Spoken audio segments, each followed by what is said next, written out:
अनंत कल्याण के कर्ता तीर्थंकर परमात्मा महावीर ने केवल ज्ञान की प्राप्ति के पश्चात धर्म की स्थापना की, भव्य जीवों को शाश्वत सुख का मार्ग बताया। कल से अपनी बात चल रही थी नवदा भक्ति।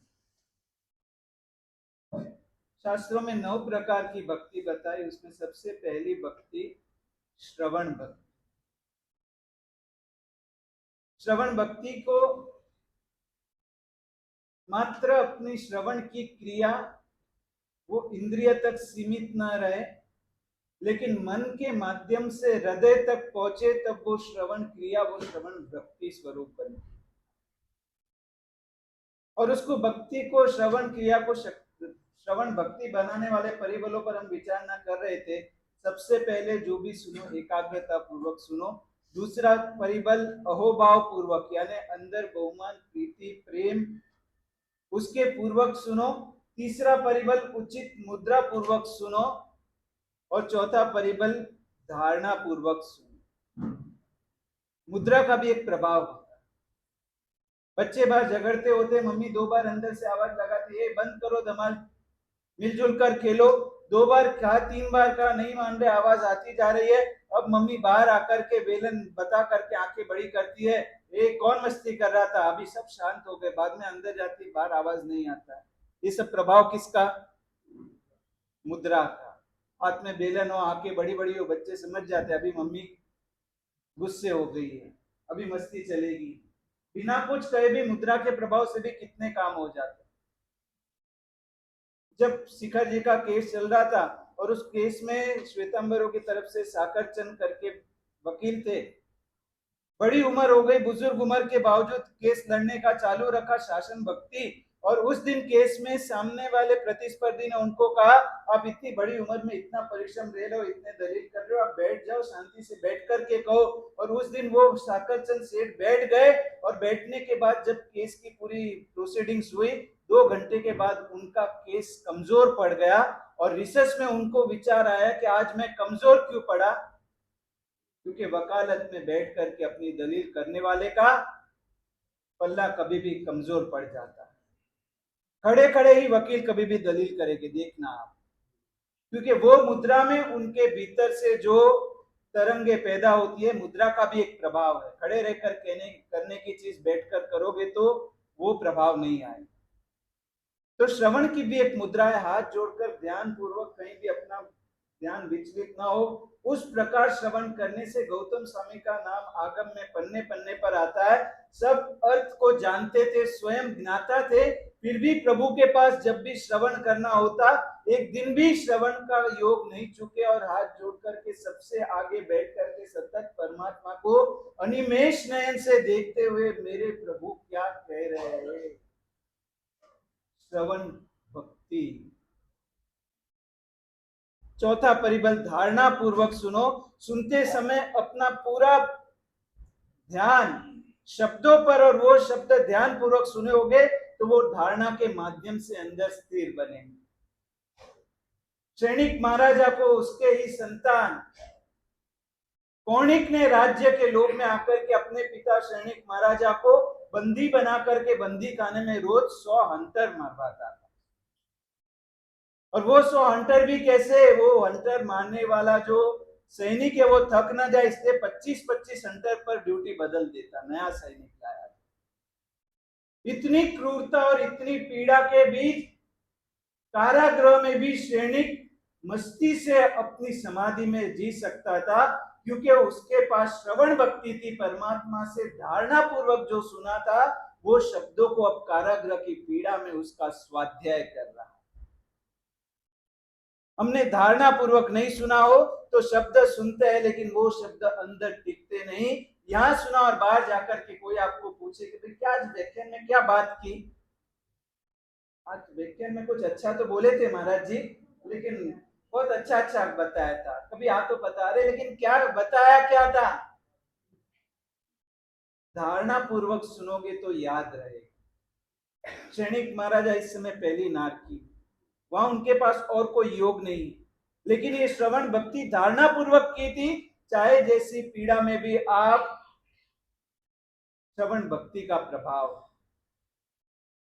शास्त्र में श्रोता के भी प्रकार बताए, 4 प्रकार के श्रोता बताए। सबसे पहले श्रोता आदर्श समान, आदर्श का अर्थ संस्कृत में होता है दर्पण। दर्पण के सामने जो वस्तु तुम लाओ, दर्पण उस वस्तु के आकार को धारण कर लेता है, वह रूप रंग आकार सभी सामने रही वस्तु का।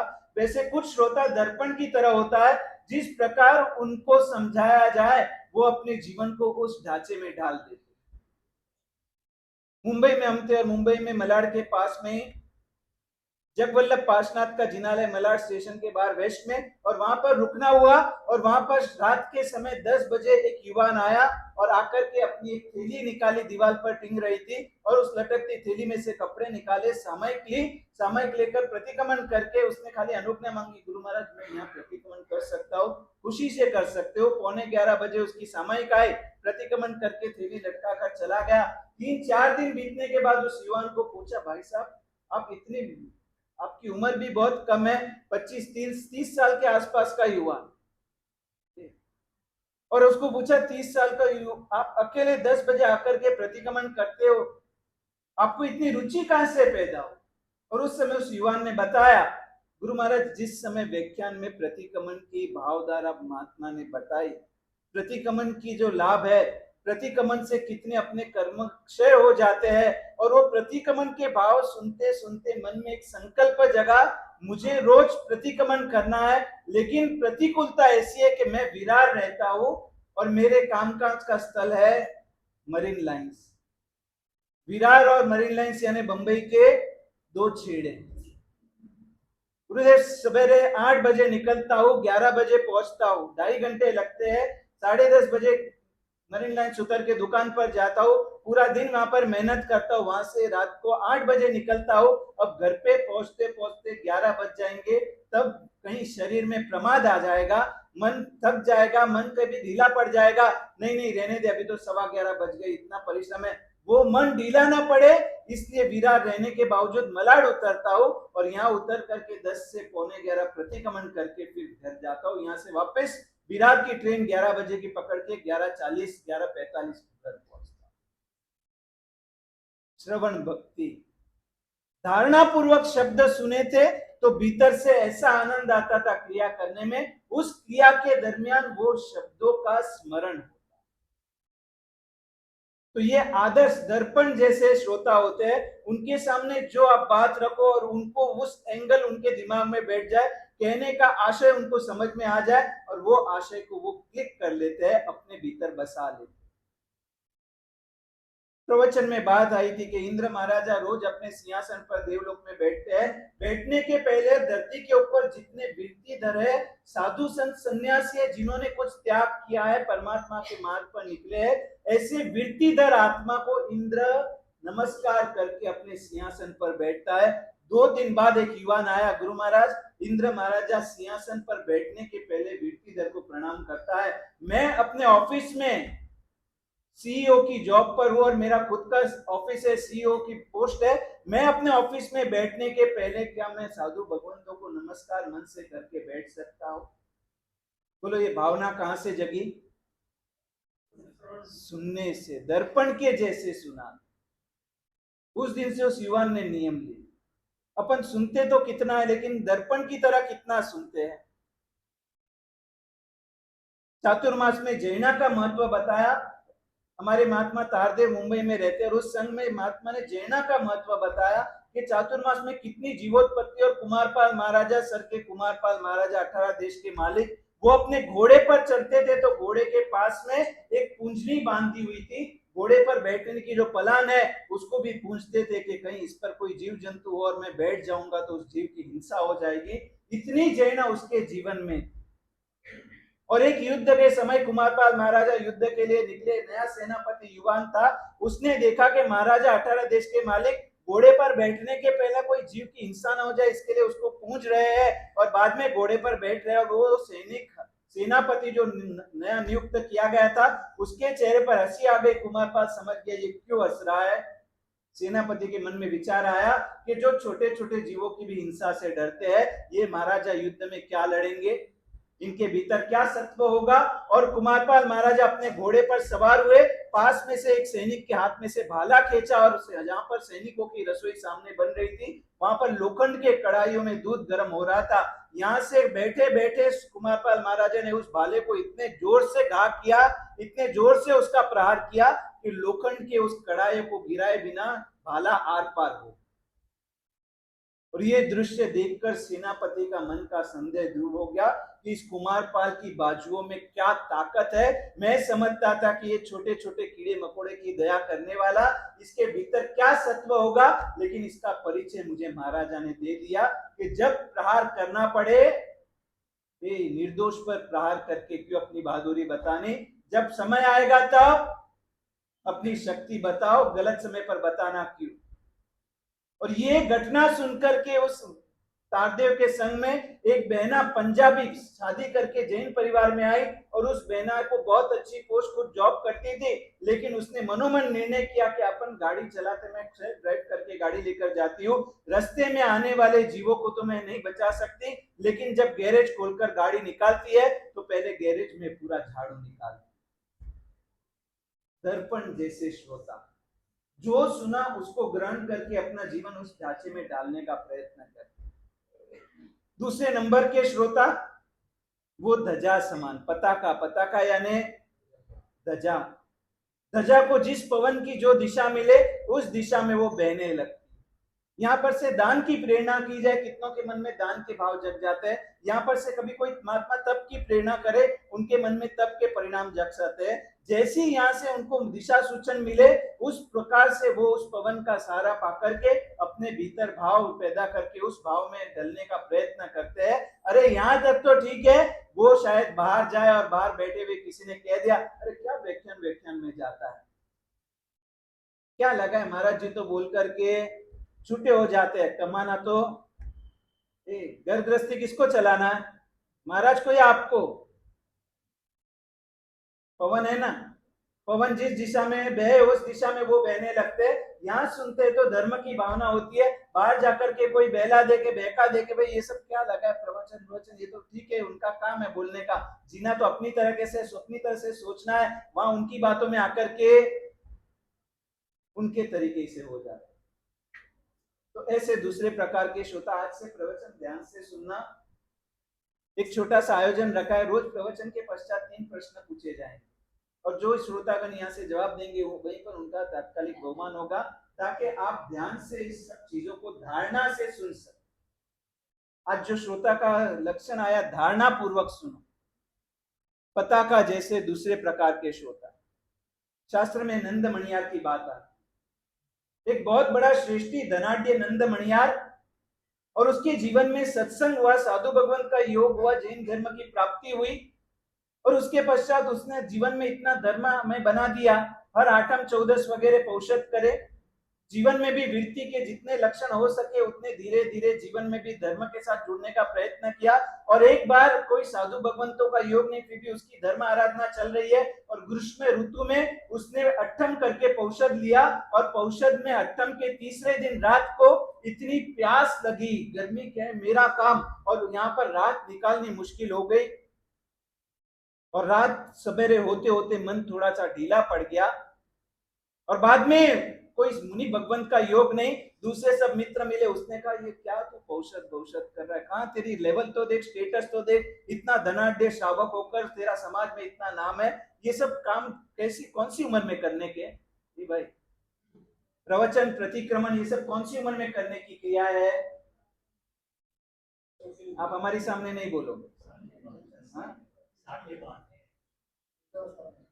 और नंद मणियार को वो बातें बैठ गई कि बरोबर है, कल मेरी हालत भी कितनी, मन कमजोर हो गया, और कमजोर मन को एक गलत सलाह मिले, इंसान गलत कदम उठाते देर नहीं लगाता। वर्षों की इकट्ठी हुई समझ, कोई कमजोर पल में गलत समझ के गलत सलाह के कारण आदमी गिर जाता। और नंद मणियार के मन के भाव भी बदल गए। अब दूसरों का संगा तो इतनी कष्ट में जीवन क्यों, धर्म करना है शांति से करो ना, तुम कहीं कोई कुएं खोदा दो, कहीं तालाब बना दो, आसपास में बगीचे लगा दो, वृक्ष उगाओ, ये सब धर्म करो, इसमें कितना पुण्य है, शरीर कोई कष्ट नहीं, पीड़ा नहीं। और नंद मणियार का मन भी उसमें लग गया। एक अच्छी सुंदर सा तालाब बनाया, खुद के नाम का तालाब बनाया और आसपास किनारे पर वृक्ष उगाए, एक भोजन अन्नशाला बनाई और अब उस किनारे तालाब को दिन रात देखता रहता था। कितना सुंदर तालाब, कितना सुंदर तालाब, कितना सुंदर तालाब। पूरी लेशिया वो तालाब में बन गई। मेरा तालाब, मेरा तालाब, किनारे पर झाड़, माली कहाँ गया, ये झाड़ बरोबर नहीं है, इसको पानी नहीं डाला, ये आज फूल इस पर कम क्यों है। पूरे दिन उसी की देखभाल, उसी की चिंता, मन उसमें लग गया। मल्टी मिलियनर करोड़पति था भाई, काम चल रहा है, कमाने वाले कमा रहे, इसके घर बैठे बैठे आवक आ रही है। अब मन किस में लगाना वो महत्व की बात है। मन इस तालाब में लग गया, मेरा तालाब, मेरी अन्नशाला, मेरे वृक्ष, मेरा गार्डन। और वो करते करते करते नंद मणियार ने आयुष्य का जब बंद किया कि आते वो में कौन से गति में उसको जाना है, अपने ही तालाब में मरकर के मेंढक बना।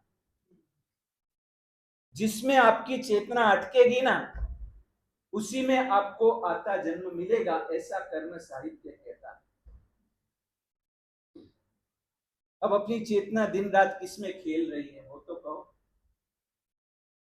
नंद मणियार अपने ही तालाब में मेंढक बना।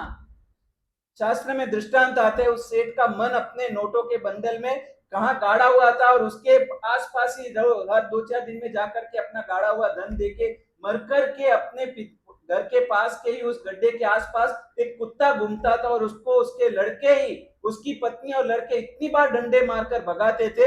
एक बार कोई ज्ञानी भगवंता पूछे, कुत्ता इतना मारने के बावजूद इतना घायल हो जाता है फिर भी ये स्थान नहीं छोड़ता। कहते ये तेरा पिता है, इसने यहाँ पर धन गाड़ा है, इसकी चेतना इसमें अटकी।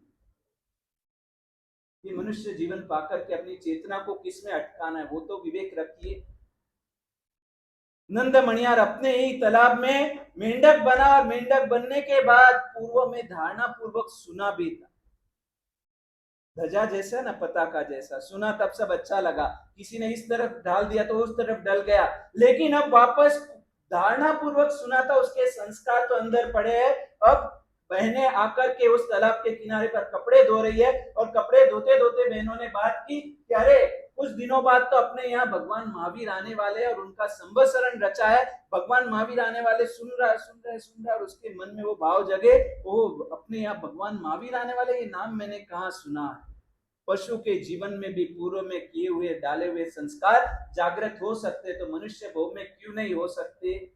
कई बार होता है हम किसी व्यक्ति को पहचानते नहीं, जानते नहीं, पहली बार मिले होते हैं, लेकिन मन से एक आवाज आती है, कहीं तो इस चेहरे को देखा हुआ।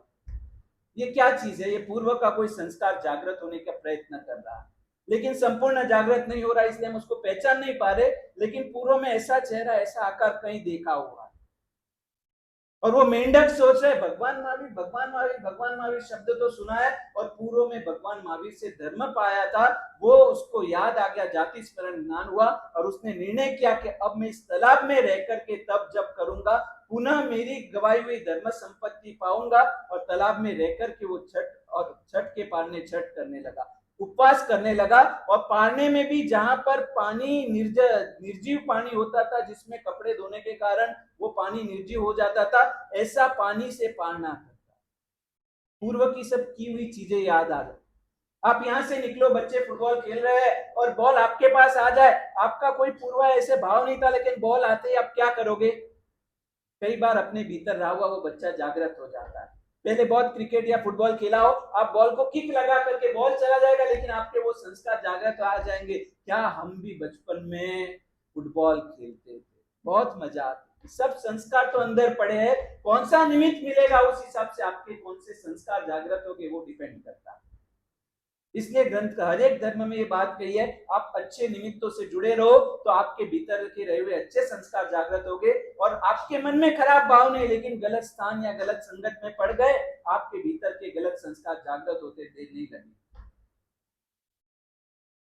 नंद मणियार को उस मेंढक के भाव में पहले के संस्कार जागृत हुए, अपनी भूल महसूस हुई, कहा मैंने उनके कहने से अपना धर्म छोड़ दिया, अपनी अच्छी आदतें छोड़ दी और आज मेरी क्या गति हो गई। और वहां पर रहकर तब जब वो करने लगा, और जिस दिन का आज भगवान महावीर आए, बहनों ने बात की, अपने तालाब से निकलकर मेंढक भगवान के पास जा रहा है, रास्ते में एक रथ के नीचे वो कुचल गया और शुभ ध्यान में भगवान को मिलने जाना, इस ध्यान में भी मृत्यु हुई, तो मर करके वो देवलोक का देव बना, वहां से सीधा भगवान की देशना सुनने, भगवान का प्रवचन सुनने। मनुष्य भव में भूल की तो पशु के भव में गया, पशु के भव में जाकर के भूल सुधार दी तो वहां से देवगति और देवगति से भी वापस भगवान के योग में आ गए। दूसरे नंबर के श्रोता कैसे होते हैं? ध्वजा जैसे, जो पवन आया उस पवन में बहने लगते। तीसरे नंबर के श्रोता को बताया स्थाणु। स्थाणु यानी एक स्तंभ, लकड़े का कोई स्तंभ जमीन में गाड़ा हो उसे स्थाणु कहते हैं, या कोई सूखा झाड़ उसको स्थाणु कहते हैं। तो ऐसे भी श्रोता होते हैं, उसकी स्थाणु के जैसी स्थिति होती है, आप चाहे जितना उसे हिलाने चाहो वो इतना अंदर गाढ़ा है कि वो बिल्कुल टस का मस। ऐसे कई श्रोता यहां तक तो पहुंच जाते हैं, लेकिन भीतर अपना कदाग्र, अपने विचारों की मान्यता इतनी जड़ लेकर के आते, इतनी दृढ़ता से लेकर के आते हैं कि उनको समझाने वाले उपदेशक चाहे जितनी उपदेश दे, लेकिन वो अपनी मान्यता को छोड़ने के लिए तैयार होते। बलसाना के प्रेरक विद्यानंद सूरी महाराज ने उनके जीवन की घटना बताई थी। उनका एक चातुर्मास गुजरात के गांव में था, नाम नहीं बताऊंगा, उन्होंने तो नाम बताया था, लेकिन उस गांव में चातुर्मास में पुरानी घटनाएं 41 साल पहले की, संघ ने निर्णय किया कि इस पर्यूषण में अपने को हर महावीर जन्म वांचन के, महावीर जन्म कल्याणक के दिन अपन गांव में स्वामी वात्सल्य रखें। भगवान महावीर का जन्म कल्याणक जिस दिन है और उसका आदेश अपने को पर्यूषण में देना है। कौन भाग्यशाली उसका कायमी आदेश ले लेवे, उसकी रकम अपन संघ में एफडी कर देंगे और उसके ब्याज से हर साल अपना छोटा सा संघ है उसमें अपन स्वामी वात्सल्य भगवान के जन्म कल्याणक के दिन रखेंगे। और संघ ने नक्की किया कि 1.5 लाख के ऊपर जो भी बोली आए उसको पहला आदेश देना। और पर्यूषण चालू हुआ और पर्यूषण के पहले दूसरे दिन से ये जाहिरात हो रही है कि अपने को भगवान महावीर के जन्म कल्याणक का आदेश देना है। और 1.5 लाख से ऊपर जिसकी इच्छा होवे, संघ में एक ऐसे सृष्टि वर्य थे, वहां के पूरे नगर सेठ कहलाते थे, इतने श्रीमंत और धनाढ्य, और उनके संतानों ने भी देख लिया कि पिताजी ये लाभ लेने जैसा है, लेकिन पिताजी ने कहा रहने दो रहने दो। आदेश कब देना है? 5वें दिन देना है, महावीर जन्म वांचन होगा उस दिन आदेश देंगे। और पहले दूसरे दिन से संघ में ये जाहिरात हो रही है, कोई किसी का उत्साह नहीं दिख रहा है, सबको लग रहा है 1.5 लाख बड़ी रकम है, सोचेंगे।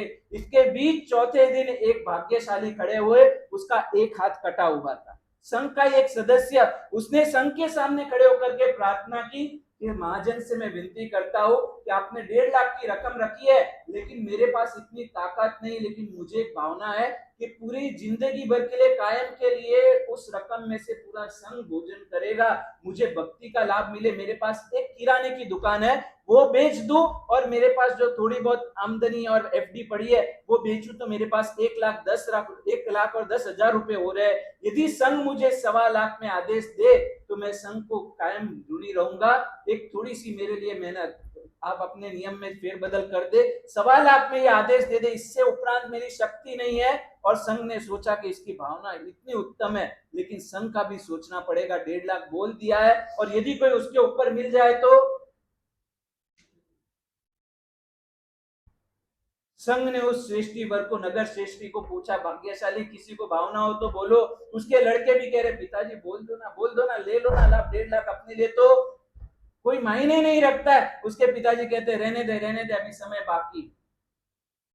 5वें दिन जब चढ़ावा देने का आदेश आया, तब भी कहा कि आज अभी आदेश दे रहे, अभी कोई नहीं आएगा, तो ये भाग्यशाली 1.25 लाख में अपनी दुकान बेच करके किसी के यहाँ नौकरी करने के लिए तैयार हो गया कि मैं नौकरी कर लूंगा, लेकिन मुझे संघ का ऐसा कायमी लाभ कब मिलेगा। और उसकी तैयारी है, सामने किसी श्रेष्ठी वाले को इच्छा नहीं हो रही है। और उस श्रेष्ठी ने उस समय भी कहा देखो अभी भी 3 दिन तो परिश्रम के बाकी है, संवत्सरी तक का समय दो। उसके संतान भी सर पर हाथ रख रहे कि क्या कर रहे पिताजी, लाभ लेना है, शक्ति है, तो इस बात को इतना क्यों लंबा रहे। लेकिन अंदर कदाग्रह, जब तक संघ वाले थोड़े प्रेशर न करे, 2-4 जन हाथ न जोड़े, बाद में लास्ट में तो लाभ ले लेंगे। वो एक थमले की तरह महात्मा कह रहे कि भाई सुकृत करना है तो अवसर मिला, सामने से चढ़कर सुकृत का लाभ ले लो तो उसका पूरा लाभ मिलेगा। बाद में खेचन तानी करके गिन गिन के दोगे ना परमात्मा को, तो परमात्मा भी आपको गिन गिन के देंगे। और बिना सोचे परमात्मा में समर्पण किया, आपको बिना सोचा हुआ मिलेगा। इतना समझाया फिर भी वो अपनी बात से टस से मस नहीं हुई। संघ ने भी सोचा ठीक है चलो 3 दिन राह देखते, संवत्सरी बड़ा दिन है। और आप संवत्सरी के एक दिन पहले उस सेठ को शाम को चक्कर आई, बेहोश हो गए। इतने उपचार किए, दूसरे दिन संवत्सरी को सभी ने पौषध लिए, संघ के 60 से 70 भाग्यशालियों ने पौषध लिए। और 10 बजे समाचार आया कि सेठ जी चल बसे। अब क्या करना, सब में पूरा हाहाकार हो गया। सेठ जी चल बसे, सेठ जी चल बसे। और महात्मा ने उस समय, आचार्य भगवान ने कहा ठीक है जो होना था, आप लोग तो पौषध में, नहीं नहीं महाराज जी वो नगर सेठ कहलाते, हमको तो व्यवहार रखना पड़े। कितने लोगों ने पौषध पार करके चले गए, उनकी अंतिम क्रिया में नहीं जाए तो कायम इस गांव में रहना है हमको। और उसकी अंतिम क्रिया में एक तो खुद लाभ ले नहीं सकते अपनी पकड़ के कारण, दूसरे नंबर पर कितनों को धर्म में विघ्न डाला, लोगों को संवत्सरी को भी पौषध पार करके उनकी अंतिम क्रिया में जाना पड़ा। और नसीब देखो संवत्सरी के दिन उसकी ठाटड़ी निकली और बीच में भर बारिश हुई। वहां जाकर के अब जो चिता बनाई थी वो सब लकड़े गीले हो गए। एक श्रेष्ठी की चिता को क्या मिलता है, घी और चंदन का लकड़ा मिलना चाहिए। वहां जगह, उस जगह पर उसकी चिता पर लोगों ने घासलेट के डब्बे डाले। अरे बारिश में बॉडी जलेगी कैसी, किसी ने कहा नमक की बोरियां डालो, किसी ने कहा घासलेट डालो, जल्दी करो संवत्सरी प्रतिक्रमण का समय हो रहा है, वो भी इसमें चूक जाएगा। और इस तरह से अपना एक कदाग्रा न छोड़ने के कारण जीव की कितनी दुर्दशा। पकड़ ऐसी चीज है ना, इंसान को समझने देती है लेकिन स्वीकारने नहीं देती। स्थानों के जैसे श्रोता, इतना समझाया जाता है मन के सब वैर भाव छोड़ दो, मित्रता से जियो। सबके साथ छोड़ दूंगा माँ जी, लेकिन ये एक के साथ आप मत बोलो बस। तदाग्रह, तीसरे प्रकार के श्रोता स्थानों के जैसे। और चौथे प्रकार के श्रोता बताया है कांटे वाले झाड़ के जैसे। अपनी जगह से हिलते तो नहीं है लेकिन उनको जाकर के आप छू लो तो भी आपको खून निकलवा दे। अपनी मान्यता तो वो यहाँ आकर के भी छोड़ते नहीं है, लेकिन बाहर जाकर के उपदेशक के बारे में भी हल्की बातें करते हैं। ठीक ठीक है महाराज जी क्या बोलते हैं और उनके जीवन में क्या हमें पता है। कितने सब बाहर महाराज जियों के सब बातें बाहर आ रही है। यहाँ आकर के धर्म स्थान में आकर के भी पाप के पोटले बांध कर जाने वाले। इतना नक्की करो किसी की हम प्रशंसा कर सके या नहीं, लेकिन उपकारी और उत्तम आत्माओं की निंदा तो कभी नहीं करना। बोलो इतना तो कर सकते या नहीं।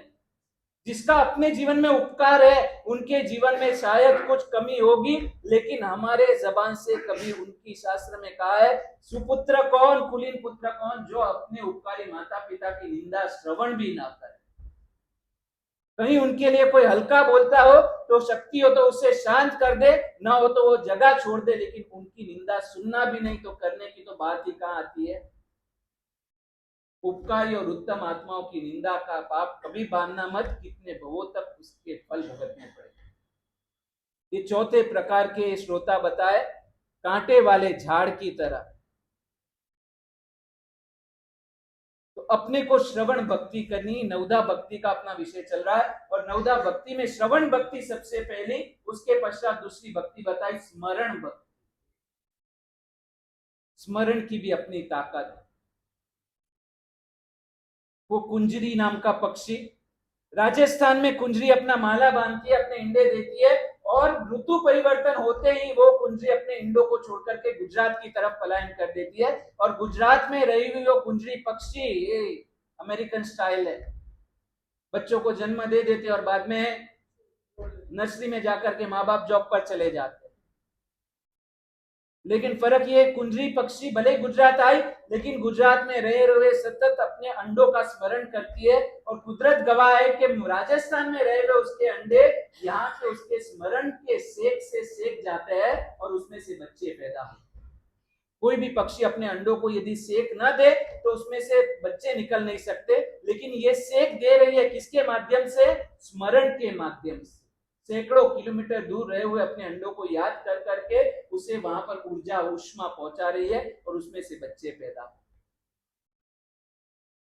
आज हमारे पास स्मरण की ताकत, स्मरण की ताकत पर हमें विश्वास कितना। ये भारत की संस्कृति, कोई भी धर्म ले लो, जब भी कोई व्यक्ति काम काज कुछ भी करता हो, उसके भीतर परमात्मा का स्मरण तो सहज था। आज ये मोबाइल टीवी आने के बाद हम घाटकों पर चातुर्मास में वगैरह गोचरी जाते थे, और गोचरी में कई घरों पर गए और धर्मलाभ बोलकर प्रवेश करते हैं, बहनें रसोई करते करते पास में स्तवन गोक रही। सतत परमात्मा का स्मरण मन में चलना, वो भी एक प्रकार की परमात्मा की भक्ति है, और उस भक्ति से भी उत्कृष्ट प्रकार का पुण्य पैदा कर सकते हैं। लेकिन स्मरण कब होता है? जब ध्यान पूर्वक श्रवण या दर्शन किया हो, तब स्मरण भक्ति आसान बन सकती है। अब गिरनार पालितना जाकर के आए, अब यहाँ आकर के आपको 2 मिनट के लिए आंख बंद करके आपको पूछा जाए कि आपको दादा का चेहरा आंखों के सामने लाओ, ये रोज यहाँ पर कल्याण पार्षनाथ परमात्मा के दर्शन पूजन करते हो, सेवा करते हो, यहाँ पर आंख बंद करके एक बार आपको कह दिया जाए सभी भगवानों का चेहरा स्मरण कर लो, बोलो स्मरण में आएंगे आपको? मुनीश्वर स्वामी बाजू में कौन है? श्रेयांसनाथ, चलो नाम तो याद है। आज आपको उनको स्मरण करना हो, आंख बंद करके आपको वो याद आ सकते हैं, वो चेहरा, वो उनकी मुस्कान, वो उनके शरीर में से निकलता हुआ प्रशांत रस। उपयोग और ध्यान पूर्वक दर्शन और श्रवण किया होगा तो स्मरण भक्ति उतनी आसान बनेगी। पालितना गिरनार चढ़ने के लिए कितनी मेहनत लगती है। आप कहोगे महाराज जी आज तो घुटने भी थक गए, नहीं चढ़ सकते। भाई आपको चढ़ने के लिए मेहनत लगेगी, लेकिन स्मरण के लिए आप स्मरण से भावना से चढ़ जाओ कि मैं पालितना चढ़ा हूं, दादा के दर्शन कर रहा हूं और दादा का अभिषेक की लाइन में खड़ा हूं, और अभिषेक में पहला चढ़ावा मुझे मिला है और मैं परमात्मा को बड़े बड़े कलशों से अभिषेक करा रहा हूं। ये स्मरण में आपको खर्चने क्या है? भाव खर्चने हैं, लेकिन वो भाव ही सबसे दुर्लभ चीज है। आज अपने पास दरिद्रता है ना, तो भावों की दरिद्रता। आज संपत्ति की दरिद्रता कम हो, घर घर गाड़ियां हो गई, घर घर इंटीरियर बदलने लगे 2-2 साल में। आज किसी के पास कोई भी प्रोडक्ट हल्का नहीं है, लेकिन भावों की क्वालिटी,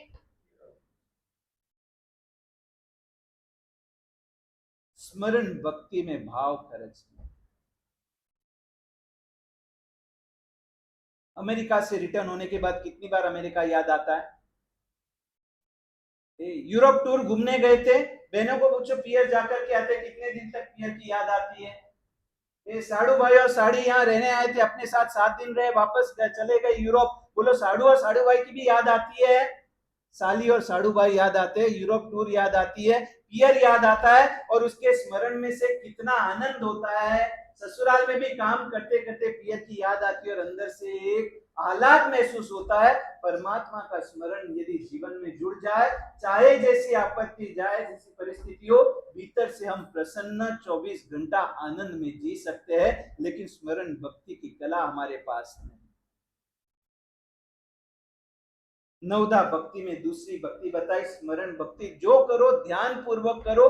दर्शन या श्रवण, पहले के जमाने में रिसेप्शन में फोटोग्राफर को बुलाया जाता था और फोटोग्राफर से फोटोग्राफ की संख्या नक्की की जाती थी।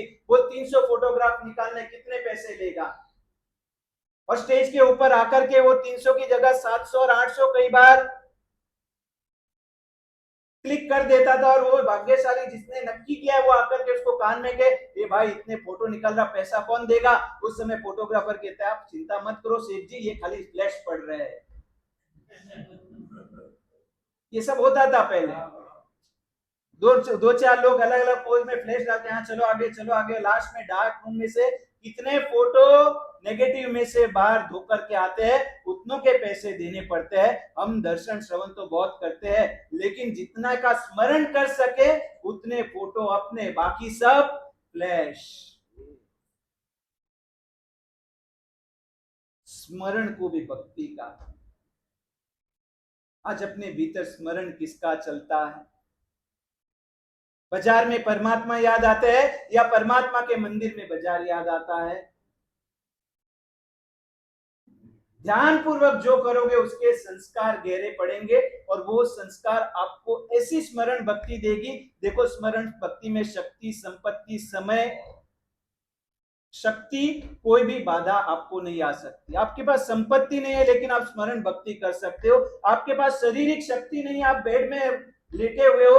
हम एक बार विहार करके, जिस समय हमारी दीक्षा नहीं हुई थी और एक महात्मा के साथ विहार कर रहे थे, और मुंबई में सिद्धि विनायक मंदिर, उसके पीछे अपनी एक जैन सोसाइटी सिल्वर अपार्टमेंट, वहां पर एक किशोर भाई करके खिवांदी गांव के राजस्थान के श्रावक रहते हैं। और गुरु महाराज को याद आया, अरे भाई किशोर भाई इसी अपार्टमेंट में रहते हैं, और उनकी शाविका विनती करके गई थी कि उनको कैंसर है, आप एक बार कभी यहाँ से निकलो तो मांगलिक सुनाने पधारना। और गुरु महाराज को याद है, और हमको सबको विहार समिति वाले विहानों को कहा चलो अपन किशोर भाई के घर जाते हैं। दूसरे माले पर उनकर घर गए, उनकी शाविका इतनी आनंद हुई, पधारो पधारो गुरुदेव, हमारा घर आज पावन हो गया। और गुरु महाराज ने अंदर कहा किशोर भाई कहा, उनके रूम में गए और रूम में देखा तो किशोर भाई एकदम मस्ती से सोए, मुख पर जो प्रसन्नता, जो तेज। और उस समय गुरु महाराज के साथ में हम सब भी खड़े थे, विहार समिति में थे। भाई आप लोग भी विहार में जाते हो ना, जो सेवा देते हो उनकी अनुमोदना तो कभी करो। संघ में कोई आपको प्रतिकूलता हो जाए, कभी कुछ 19-20 हो जाए, हम कितनी उसकी निंदा टीका करते हैं। और कभी कुछ अच्छा दिख जाए तो कभी किसी ने आपको, 2 जन ने आकर के कहा है कि क्या आप लोग काम कर रहे हो भाग्यशाली। मिला ऐसा कोई आपको संघ में? किसी की प्रशंसा करने का मन ही नहीं होता। और उस समय किशोर भाई के रूम में हम खड़े, और आचार्य भगवान ने पूछा कि क्यों किशोर भाई कैसा चल रहा है? और किशोर भाई ने कहा गुरुदेव आप पधारे हो, मैं क्षमा चाहता हूं, मैं बैठ नहीं सकता हूं क्योंकि शरीर अब साथ नहीं दे रहा। उम्र होगी हार्डली 50 के आसपास, 55 साल आसपास। गुरुदेव शरीर साथ नहीं दे रहा है, कैंसर अपनी अंतिम चरण पर है, इसलिए पीड़ा इतनी है कि मैं बैठ नहीं सकता हूँ। गुरुदेव लेटे लेटे वंदन कर रहा हूँ, क्षमा करना। और लेटे लेटे इच्छा में क्षमा समनो इच्छकार अभुट्टियो स्वामी शाता छे जी। और गुरुदेव ने कहा इतनी प्रसन्नता और इतनी समाधि आपके ऊपर, आपको पीड़ा कैसी है? और उसके शब्द आज भी कानों में घूम रहे हैं। किशोर भाई कहते गुरुदेव सच कहूं ना तो ऐसे लगता है कि मेरे बेड के नीचे किसी ने एक साथ में 1000 या 1,00,000 सगड़ी जला दी हो, इतनी गर्मी शरीर के अंदर, इतनी आग महसूस हो रही। और फिर आचार्य भगवान की आंखें भर, इतनी पीड़ा में आपके चेहरे पर इतनी प्रसन्नता। और उस समय किशोर भाई के शब्द, महाराज जी ये सब आप संतों की कृपा है, आपने जो तत्व ज्ञान दिया है और जो सामने संकेश्वर पार्श्वनाथ दादा को दर्शन किए, भक्ति की है, बस ये 2 सहारे इतने मजबूत है कि इतनी 1,00,000 गैस के अंदर जलते हो, इतनी गर्मी के भीतर भी इतने मस्ती से मैं अपना समय पसार कर रहा हूं। आज मुझे दिन में भी परमात्मा के स्मरण के लिए समय की कमी महसूस होती है। शायद 2 घंटा और दिन का बढ़ जाए तो स्मरण और ज्यादा हो सके। स्मरण की ताकत क्या है? आज हम ध्यान पूर्वक करते ही नहीं तो स्मरण होगा कहां से? बोलो स्मरण शक्ति का दुरुपयोग कितना कर रहे हो? मनोमन पूरी द्वेष की दुनिया खड़ी कर देते हैं। उसने मेरे साथ ऐसा कहा था, उस दिन उसको जरूरत क्या था करने की, उसकी ताकत कैसे मेरे सामने बोलने की, आज मैंने ही उसे बड़ा किया और वो देखो मेरे साथ ऐसा कर रहा है। ये सब आप क्या, किस ताकत से कर रहे हो? स्मरण की ताकत से। भाई घटना तो घट गई 2 साल पहले, 6 महीने पहले, अब तक उस स्मरण की ताकत से आप पूरे द्वेष की और वैर की दुनिया खड़े कर रहे हो, पूरी परंपरा खड़े। अरे कई लोग तो स्मरण के माध्यम से किसी का खून भी कर देते हैं। मेरा बस चले तो इसको यहां से मिटा दो, उसकी अस्थि नामो निशान मिटा दो। यदि स्मरण से इतने पाप बांध सकते हो तो यही स्मरण की ताकत को आप शुभ में लगा दो तो कौन सा पुण्य आप खड़ा नहीं कर सकते। नवदा भक्ति में ज्ञानी भगवंतों ने स्मरण भक्ति कही। बस यही नवदा भक्ति के क्रम में और भी हम आगे बढ़ेंगे। 2 मिनट जो चालू किया था श्रृंखला उसको भी ले ले। वो डाकू लुटा रहा, उसका नाम रूपा बहादुर, और उसने कौन सी नगरी में चैलेंज की है? अवंतिका नगरी के महाराजा विक्रम को रूपा बहादुर डकैत ने चैलेंज की है कि अवंतिका का नाम सुना है कि अवंतिका में कोई चोरी लूटमार नहीं कर सकता, इतनी विक्रम महाराजा की सत्ता है। और उसने अवंतिका के महाराजा को पैगाम भिजवाया है कि तुम्हारे महाराजा को कह देना, सेठ जी जो मिले थे मुसाफिर, तुम अवंती जा रहे हो, तुम्हारे महाराजा को कह देना इस शुक्रवार को रूपा बहादुर तुम्हारे अवंती में चोरी के लिए आएगा। और वो सेठ जी डरते डरते अवंतिका पहुंचे और उसके सांस में सांस आई, हास मेरी नगरी में पहुंच दिया। उस डकैत ने मुझे जिंदा छोड़ दिया, मेरी धन संपत्ति भी मुझे लौटा दी और सीधा अवंतिका में महाराजा के दरबार में पहुंचा। और महाराजा ने उस मुसाफिर को पूछा, बोलो तुमने कोई आश्चर्य देखा है? पहले के महाराजा राजा महाराजा उनको एक शौक था, कोई भी मुसाफिर आए तो उससे पूछते, तुम तो इतने गांव देश परदेश में घूमते हो, तुमने कोई आश्चर्य देखा है? आज ये राजा महाराजा मुसाफिरों को पूछते थे, आज आप किसको पूछते हो? ए, आज आपको भी आश्चर्य तो होता है सबको देखने का, जानने का, किसको पूछते हो? गूगल को, एआई को पूछते हो। और विक्रम महाराजा ने उस मुसाफिर को पूछा, तूने कोई आश्चर्य देखा? अरे आश्चर्य देखा नहीं, आश्चर्य में से बचकर आया हूं, मुझे रास्ते में रूपा बहादुर मिला। और विक्रम कहता है, क्या बात करता, उस बहादुर के तुझे देखने मिला? मैंने भी उसका बहुत नाम सुना, चोर लुटारों में भी इतना बहादुर और पराक्रमी।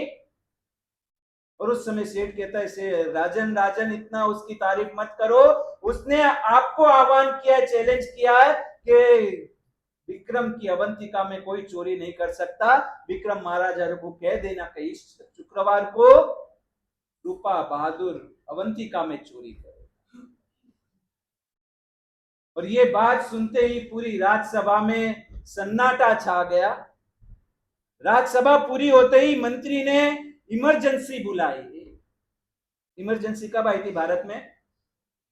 इंदिरा गांधी के समय इमरजेंसी आई थी ना, 75 में इंदिरा गांधी के समय इमरजेंसी आई थी। यहाँ पर मंत्रिमंडल ने इमरजेंसी बुलाई, सेनापति को बुलाया, सभी विद्वानों को बुलाया, सलाहकार समिति को बुलाया, राजा के हाथ के नीचे इमरजेंसी मीटिंग रखी। राजन, रूपा बहादुर का नाम इतना चारों तरफ फैला हुआ है और वो जिस नगर में एक बार लूटपाट कर दे, कायम के लिए वो नगर के कोई सुरक्षा कर्मी उसको पकड़ नहीं सके, रोक नहीं सके। महाराजा अपने नगर की छाप है कि अवंतिका में एक भी लूटमारी का केस नहीं है, एक भी लूटपाट का केस नहीं है। महाराजा अब अपने नगर की इज्जत का सवाल। और उस समय सभी ने, महाराजा ने कहा, जिसके मन में जो विकल्प आता है, जो उपाय सूझता है, आप सब अपने प्रस्ताव रखो, बाद में इस पर अंतिम निर्णय मैं करूंगा।